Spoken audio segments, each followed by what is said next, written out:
নবীর গায়ের মধ্যে আঘাত করব। আল্লাহর নবী ডাক দিয়া বলে, আবু বকর কান্না করিও না, তাড়াতাড়ি আমার গায়ের পোশাকটা খুলে দাও। নবীর গায়ের থেকে যখন জামাটা খুলে দেয়, সাহাবী চাবুকটা নিয়ে আমার নবীর পিছনে দাঁড়ায়। চাবুকটা পিছনে দাঁড়াইয়া চাবুকটা জমিনের মধ্যে রাখিয়া দুইটা হাত নবীর পিছনের থেকে দুই বগলের থেকে দুইটা হাত এমন ভাবে ঢুকাই আমার নবীকে বুকে জড়ায়। বুকের মধ্যে আমার নবীকে জড়াইয়া ঠোঁট দুইটা নবীজির নবুয়তে মোহরের সঙ্গে লাগাইয়া একটা চুম্বন দিয়া বলে, ও পয়গম্বর,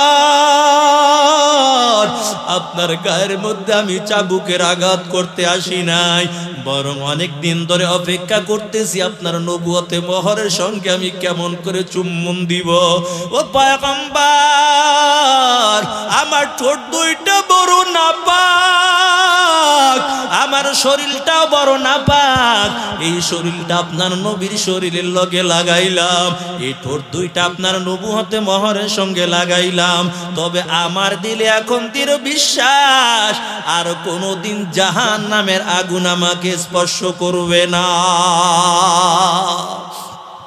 আশকারা মিল্লাত মাযহাব জুদাস, আশকারা মিল্লাত মাযহাব খুদাস, মিয়ানে আশক মাশুকরা মজিস, কিরামান কাতিবিন জাহাম খবর নিস। আরে নবীর আশিকের দল সাহাবায়ে কেরাম যদি না খাইয়াও মারা যাইতো, তারপর নবীর ভালোবাসা সামান্য পরিমাণ ত্যাগ করতো না, কারণ নবীর চেহারার দিকে যদি 3 দিনের ক্ষুধা নিয়েও তাকাইতো, সঙ্গে সঙ্গে 3 দিনের ক্ষুধা নিবারণ হয়ে যাইত। আরে মুমিন মুসলমান আল্লাহর গোলাম আলী রাদিয়াল্লাহু তাআলা আনহু যুদ্ধের ময়দান থেকে বাড়ি হাজির। ফাতেমা ডাক দিয়া বলে, ও স্বামী আমার, ঘরের মধ্যে কোনো খাবার নাই, আপনার 2টা সন্তান জমিনের মধ্যে পেটটা ফালাইয়া শুয়া রইছে, তাড়াতাড়ি খাবারের ব্যবস্থা করে দেন। আলী ডেকে বলে, আমি তো যুদ্ধের ময়দান থেকে আসলাম। এরে ফাতেমা, কেমন করে আমি খাবারের ব্যবস্থা করব, আমার কাছে তো টাকা নাই।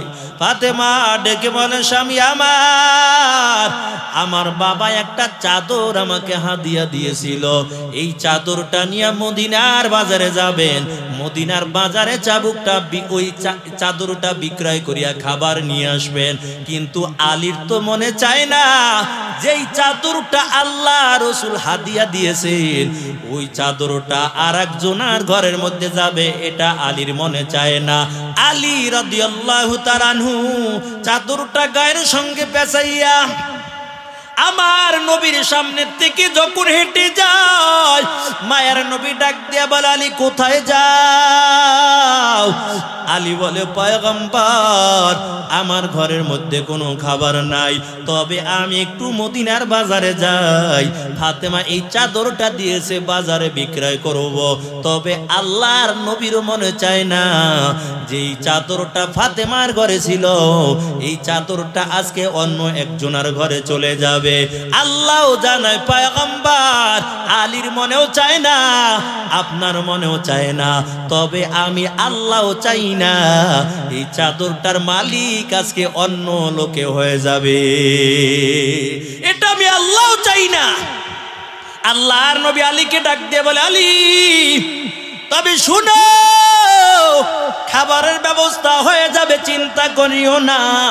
এরে আলী, যা, ওই যে মরুভূমির মধ্যে একটা মরা খেজুর গাছ দেখা যায়, এই খেজুর গাছের নিচে সুন্দর করে চাদরটা বিছাইবা, সুন্দর করে চাদরটা বিছাইয়া ওই মরা খেজুর গাছকে ডাক দিয়া বলবা, আল্লাহ রাসূল বলেছে, আল্লাহর হুকুমে জিন্দা হইয়া তোমার থেকে পাকা খেজুরগুলো এখন তুমি চাদরের মধ্যে ফালাও।